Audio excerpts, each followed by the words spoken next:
Baik Bapak Ibu para jamaah yang dirahmati Allah, malam hari ini kita sudah memasuki tanggal 23 Rabiul Awal, sudah berada di bulan kelahirannya baginda Nabi Muhammad Sallallahu Alaihi Wasallam. Dan mudah-mudahan dengan kita mengingat sunnah-sunnah baginda Nabi, kita termasuk orang yang berhak mendapatkan syafaat dari beliau. Amin ya rabbal alamin. Ini memang perlu saya sampaikan, termasuk di dalamnya nanti kita ngaji tidak lama, yang paling tidak nanti 30 menit malam gitu, 30 menit. Ini perlu saya sampaikan karena saya memotong waktu sehingga nanti saya harapkan yang amplopnya itu dipotong. Malam itu kita mengurangi. Saya cuma bercanda, itu tidak ada masalah.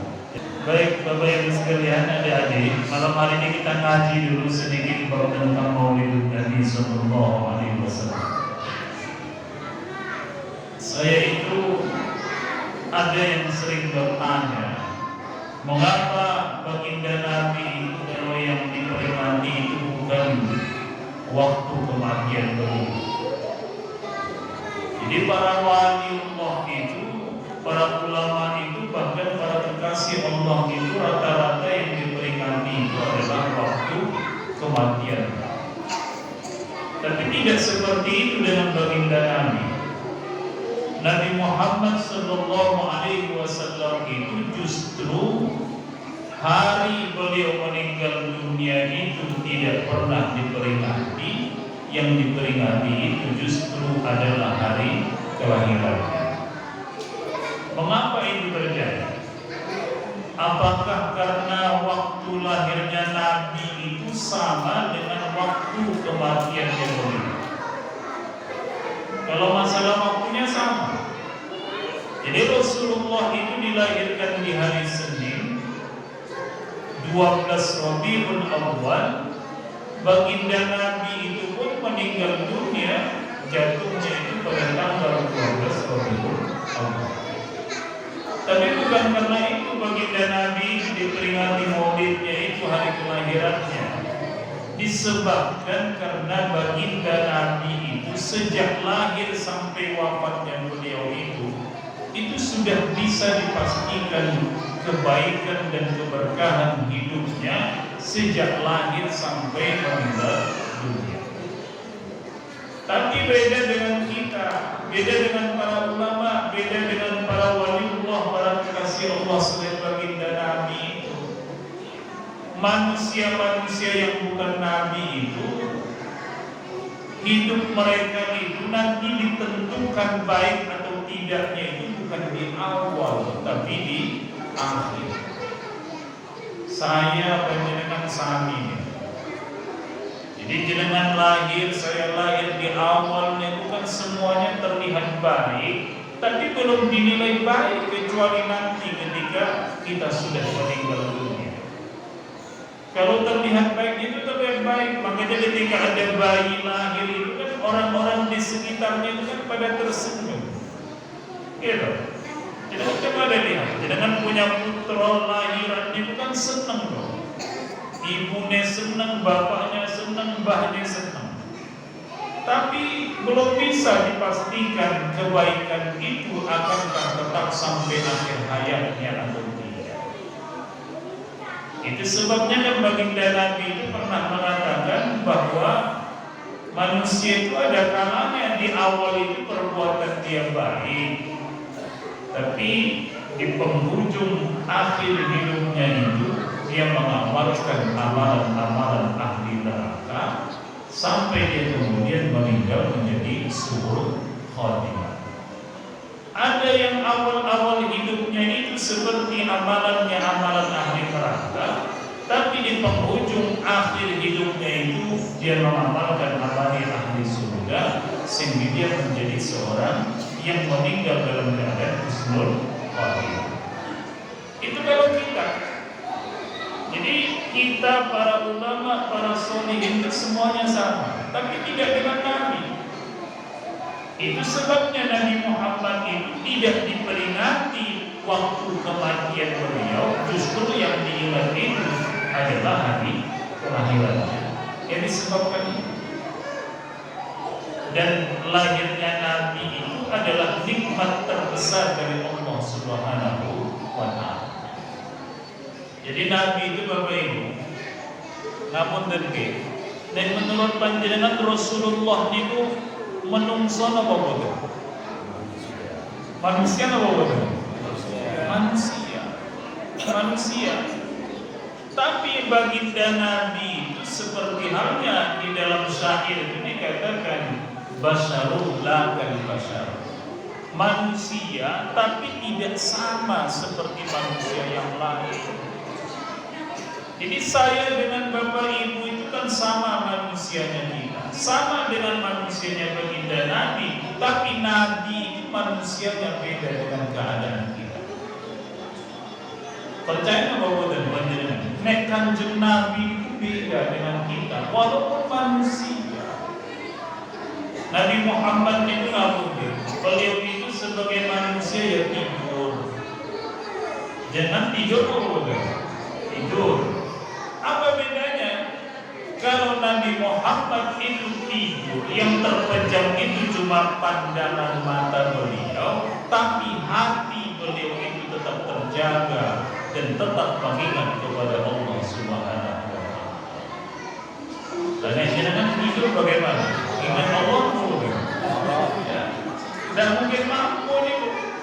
Om tidur ngalor ngidul raproso iler metu ya raproso ngorok ya matrumu. Itu gambaran itu beda kita dengan baginda Nabi itu seperti itu. Jadi dari segi tidurnya saja itu kita berbeda dengan baginda Nabi itu. Nabi itu maaf sebagai manusia itu kadang meludah. Enten ludahnya Nabi itu. Saya panjenengan dia meludah. Tapi Nabi itu ludahnya saja bisa menjadi obat. Percaya enggak? Ludahnya Nabi itu bisa menjadi obat. Wong saya seandainya malam hari ini baginda Rasul itu ada di hadapan kita, saya akan minta beliau meludahi saya supaya semua keadaan saya ini bisa menjadi lebih baik. Nabi itu ludahnya itu obat. Dulu bersama Abu Bakar As-Siddiq itu ketika beliau dikejar-kejar oleh orang-orang kafir Quraisy itu hendak dibunuh, itu kan Nabi itu masuk ke gua Sur namanya. Itu Abu Bakar itu tidak mau baginda Nabi itu masuk dulu ke gua Sur itu sebelum diberesin. Abu Bakar itu resik-resik semua dulu. Setelah diresik baru kemudian Nabi itu disuruh masuk. Lalu kemudian saking capeknya baginda Nabi itu tidur di pangkuannya Abu Bakar itu. Kepalanya Nabi tertidur di pangkuannya Abu Bakar. Baru sadar Abu Bakar itu ada satu lubang yang belum ditutup oleh beliau. Lalu kakinya itu ditutupkan ke lubang itu. Apa yang terjadi? Ternyata ada kalajengking di situ. Disengat niku Abu Bakar itu sampai kemudian menggigil Abu Bakar itu.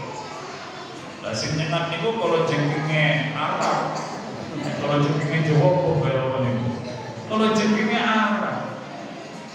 Biru kakinya Abu Bakar itu sampai netes air matanya Abu Bakar itu kena kepada baginda Nabi. Nabi itu bangun lihat Abu Bakar kok nangis, beliau bertanya, ya Abu Bakar, apakah kamu itu menyesal ikut hijrah bersama saya? Tidak ya Rasul. Kamu ketakutan? Tidak ya Rasul. Mengapa kamu menangis? Kok wajahmu menjadi pucat seperti ini? Lalu dikatakan, kaki saya ya Rasulullah ditutup oleh apa? Kalajengking ini. Kena bisanya itu, Masya Allah. Baginda Nabi itu melihat, mana coba lihat kakimu dilihat oleh baginda Nabi. Coba diludahi, dan ludah itu mengenai kaki Abu Bakar itu seketika itu juga kaki yang tadi kena bisa kalajengking itu menjadi sembuh. Itu salah satu istimewanya baginda Nabi. Coba nih sekarang ada orang kayak gini, orang paling rumah sakit, gitu. Nah orang si keloro gitu datangin saja, suruh udah. Ibu naik ludahnya Abu Bakar, naik ludahnya berjalan kayak apa nih? Soalnya orang karuan gitu. Iya, itu sebabnya kan juga kalau bayi pada masa Nabi itu kalau ada bayi itu dibawa ke baginda Nabi. Diberi Nabi itu 3 butir kurma, lalu kemudian digigit oleh baginda Nabi, dikunyah sampai halus, lalu kemudian kurma yang tadi dikunyah tadi diletakkan di langit-langitnya bayi itu. Dikunyah dalam Islam itu dikenal namanya itu taktik, bisa membuat lisannya si bayi itu menjadi fasih, bisa menjadikan mulutnya menjadi sehat, bisa merasa yang enak, bisa merasakan yang tidak enak. Itu karena barokahnya dari taktik ini. Ya. Tapi yang tadi kita jangan coba taktik. Ya. Dan jangan yang taktik itu jangan beri makan nanti bayi sebagai kurma dengan seolah waktu Allah. Macam-macam, ada yang karena rokok, ada yang karena batu. Istimewanya Nabi itu di situ, Bapak Ibu. Lalu apalagi misalnya di antaranya lagi itu keringat. Keringatnya Nabi itu ya sama dengan keringat kita, wujudnya itu air. Tapi keringatnya baginda Nabi itu harum, wangi, seperti wangi minyak parfum kalau sekarang ini.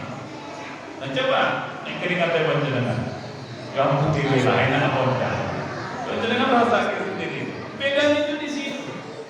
Jadi Rasulullah itu memang basar manusia yang tidak sama dengan manusia yang lain. Itu sebabnya baginda Nabi istimewa. Lah siapa yang mengistimewakan baginda Nabi itu? Ya Allah Subhanahu wa Ta'ala. Jangan kan paham, banyak orang di dunia ini istimewa. Kita begini, ada kan? Ada orang yang istimewa karena jabatannya. Jangan bisa misalnya baca sejarahnya bagaimana kalau jangan baca ya, namanya Napoleon Bonaparte. Ada yang Hitler dengan kekuasaannya dan sebagainya. Di Indonesia ini ada Soekarno, ada Hatta dan sebagainya. Karena kekuasaannya. Ada karena istimewa itu dia disebabkan kekayaannya, sangat kaya. Ada yang istimewa itu mungkin karena kecantikannya, karena ketampanannya. Tapi tidak dengan Nabi. Nabi itu bukan karena itu semua. Nabi itu istimewa disebabkan diistimewakan oleh Allah Subhanahu wa Ta'ala. Nah ini Bapak Ibu yang penting itu. Jadi harus hadir di dalam hati kita itu bahwa Nabi Muhammad sallallahu alaihi wasallam itu bukan manusia biasa. Bahkan guru-guru saya itu banyak di antara mereka itu melihatnya begini. Seandainya ada orang yang pintar, banyak kitab berbahasa Arab yang sudah dia tulis, atau banyak buku-buku berbahasa Indonesia yang sudah dia tulis, hafalannya banyak, tapi kalau hatinya tidak tersambung dengan baginda Nabi itu, jangan dijadikan guru. Kalau mereka itu begitu. Tapi kan sekarang coba kejadiannya apa? Sepenting ya, oke, humoris gitu saja. Hatinya tersambungkan dengan baginda Nabi itu atau tidak diperhatikan. Karena apa Bapak Ibu? Akhir hidup kita itu nanti yang menjadi kunci keberhasilan kita. Dan keberhasilan kita itu disebabkan hati kita itu tersambung dengan baginda Nabi Muhammad sallallahu alaihi wasallam. Sebabnya banyak-banyak selawatnya, banyak-banyak selawat. Kita selawat dulu ya.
Jangan pernah menyamakan diri kita itu seperti baginda Nabi.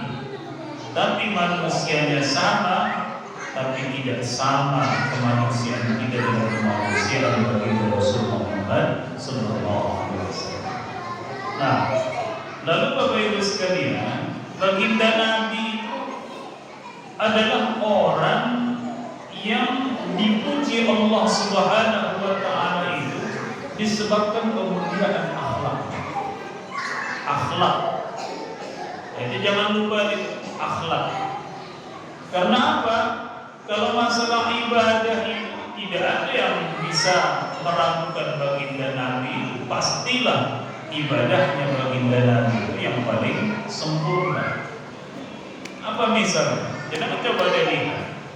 Nabi itu kalau tahajud itu sampai bahkan bengkak telapak kakinya itu disebabkan lamanya apa? Berdiri. Coba ente nemukan badan tahajud nanti ampuh di telapak kaki panjenengan. Enter pas masa mulai kumat itu ampuh di kaki. Ya. Dan Nabi itu sampai bengkak kakinya. Kemudian baginda Nabi itu juga istimewa di dalam ibadah-ibadah yang lain, kasih sayangnya kepada para orang-orang miskin, anak-anak yatim. Mau tidak Bapak Ibu tak ajari satu doa yang pernah diajarkan Nabi, tapi salatnya jangan amalkan. Mau tidak kira-kira ada doa Nabi nih, Allahumma ahyini miskinan wa amitni miskinan wahsyurna fi zumratil masakin. Jadi Nabi itu pernah berdoa, ya Allah, jadikanlah hidupku ini miskin, matikan aku dalam keadaan miskin, dan nanti di surga persatukan aku bersama orang-orang miskin. Purna mau bekerja dengan yang aman ini. Kata tidak mau ini, enggak doa miskin diri kok ya. Lalu kanjeng Nabi ini mengatakan, apa maksudnya? Nabi itu sebenarnya orang yang sangat sayang kepada orang-orang miskin, kepada anak-anak yatim. Tapi ternyata yang diistimewakan Allah itu adalah akhlaknya beriman. Itu sebabnya di Quran ini dikatakan innaka la'ala khuluqin 'azim. Sungguh engkau ya Muhammad akhlakmu itu sangat mulia. Coba deh, apa akhlaknya Nabi itu misalnya? Bukan hanya kepada orang-orang yang sama dengan beliau, kepada orang yang berbeda dengan beliau pun beliau itu sangat berakhlak. Dulu ada riwayat Bapak Ibu diceritakan oleh Sayyidina Umar. Dulu ada 3 orang sahabat Nabi, namanya Abu Bakar, Umar, sama siapa? Ammar bin Yasir. Ini 3 orang sahabat ini, sahabat-sahabat yang sangat dikenal oleh baginda Nabi. Itu ternyata mereka itu kalau membaca Al-Quran itu tidak sama dengan Al-Quran, bacaan Al-Qurannya baginda Nabi. Cara membacanya, Qurannya sama. Jadi kalau Abu Bakar itu Bapak Ibu, kalau baca Quran itu selalu dengan suara yang rendah. Suaranya sir, berbisik gitu ya. Lah Umar bin Khattab ini lain lagi. Kalau Umar ini kalau membaca Al-Quran selalu dibaca dengan cara yang jahat. Jahat itu dikeraskan bacaan. Lah ada satu lagi namanya Ammar bin Yasir. Ammar bin Yasir ini kalau baca Quran sukanya itu mencampur surah yang satu dengan surah yang lain. Paham betul maksudnya? Jadi dia baca misalnya Al-Baqarah 3 ayat, terus nyambung ke Ali Imran 2 ayat, nyambung ke An-Nisa 3 ayat, begitu seterusnya. Dicampur-campur ayat Al-Quran. Nah, itu kata Sayyidina Ali menyebabkan banyak para sahabat itu menjadi bertanya-tanya, ngadu kepada Nabi.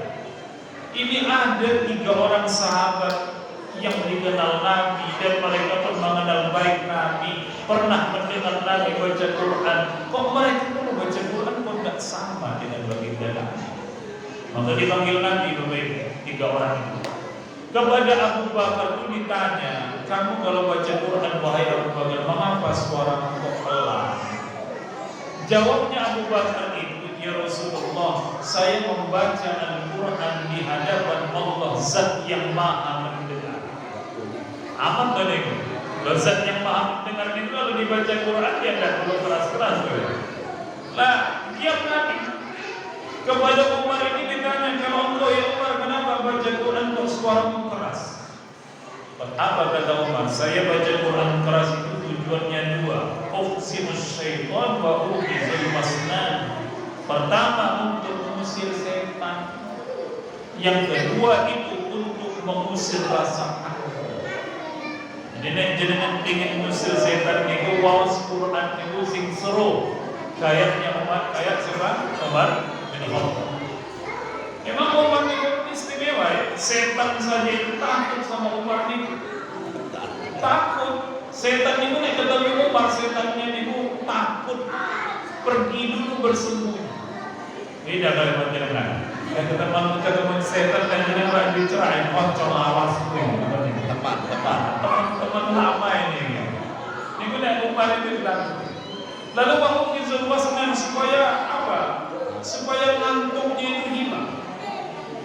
Maka memang itu menjadi metode kalau di pondok-pondok pesantren itu biasanya juga ada habis subuh itu baca Quran.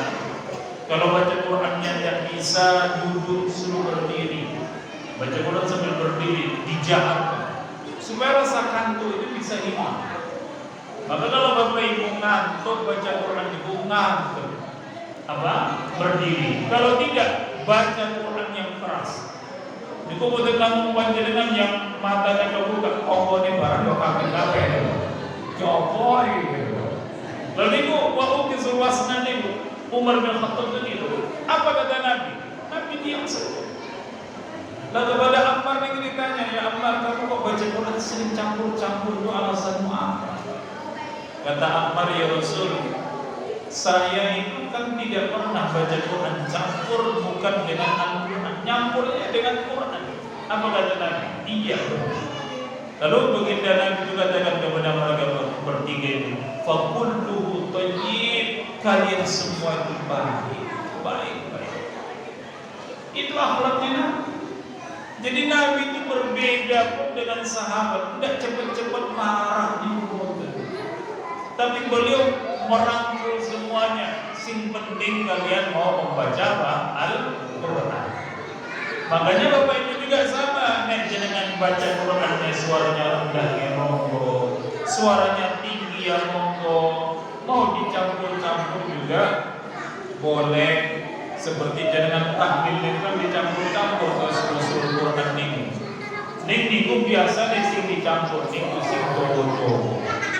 Tapi jangan dicampur yang pendek-pendek. Qul huwallahu ahad, qul a'udzu birabbin nas, qul a'udzu birabbil falaq. Inna nanti akan keliru maknanya. Tapi kalau yang panjang-panjang itu diambil sebagian, terus baca lagi yang lain, tidak ada masalah. Nah, jadi itu Bapak Ibu. Artinya apa? Betapa akhlaknya baginda Rasul luar biasa. Itu sebabnya kita memperingati Maulid Nabi itu, yang kita peringati itu adalah orang yang istimewa, yang perhatiannya kepada umatnya juga istimewa, dan yang tidak kalah penting adalah bentuk ungkapan syukur kita atas lahirnya baginda Rasul Muhammad sallallahu alaihi wasallam. Kata Nabi, innama ana rahmatun muhdah. Saya itu adalah rahmat yang dihadiahkan kepada kalian. Itu sahih itu hadisnya, diriwayatkan oleh Imam Al-Hakim. Jadi kata beliau, saya itu hadiah untuk kalian. Pripun? Nek jenengan dapat hadiah itu kira-kira sedih atau bahagia? Senang ya? Ya mesti senang. Nek jenengan dapat hadiah sedih atau aneh? Jadi senang, kita dapat hadiah itu senang. Nomor mulai hadiahnya itu adalah baginda Nabi Muhammad sallallahu alaihi wasallam. Lah itu sebabnya di bulan Rabiul Awwal ini banyak orang yang mengadakan Maulid Nabi.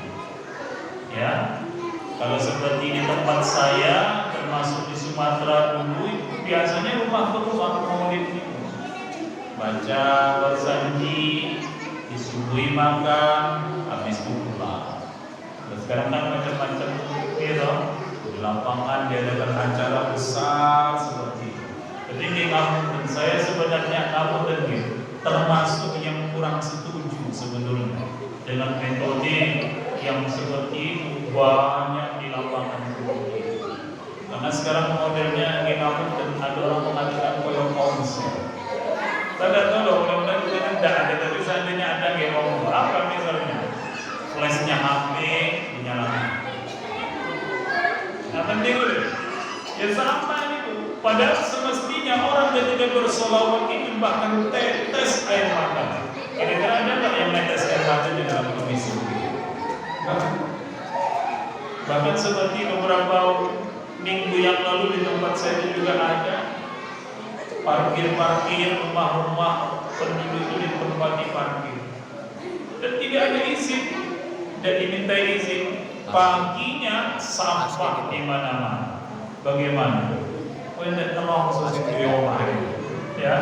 Untung tidak dapat, malah dapat model seperti itu. Maka kalau saya itu seharusnya ya maulid ya per masjid maulid gitu kan.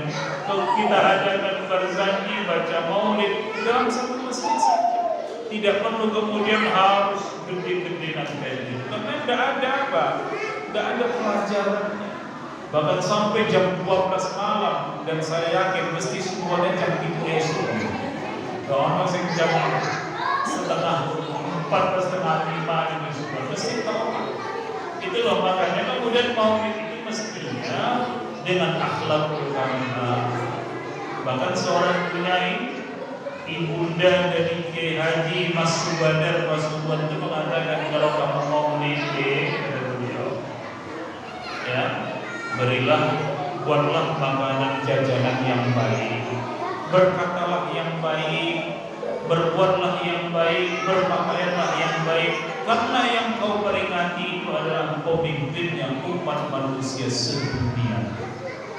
Jadi harus ada akhlak di dalam maulid Nabi ini. Jangan sampai hanya senang-senang saja, tapi akhlaknya ditinggalkan. Maka malam hari ini saya sampaikan materi seperti ini. Harapan saya mudah-mudahan ini bagian dari cara kita mensyukuri nikmat lahirnya baginda Nabi, dan mudah-mudahan termasuk kita niati sebagai bentuk maulid kita atas lahirnya baginda Nabi, dan semoga menjadi jalan mahabbah cinta kita kepada baginda Rasul, dan semoga nanti di yaumil akhir kita termasuk mendapatkan syafaat dari baginda Nabi Muhammad sallallahu alaihi wasallam. Saya kira itu saja Bapak Ibu. Amun sama tidak bisa lama-lama, saya cukupkan di sini saja. Dan pertanyaannya saya kira tidak usah sekarang. Jangan tanya nanti pas doorpress awal tanya, pasti nampak. Tapi untuk kajian kita saya kira itu saja dulu, bermanfaat. Mohon maaf. Wallahu a'lam bishawab. Assalamualaikum warahmatullahi wabarakatuh.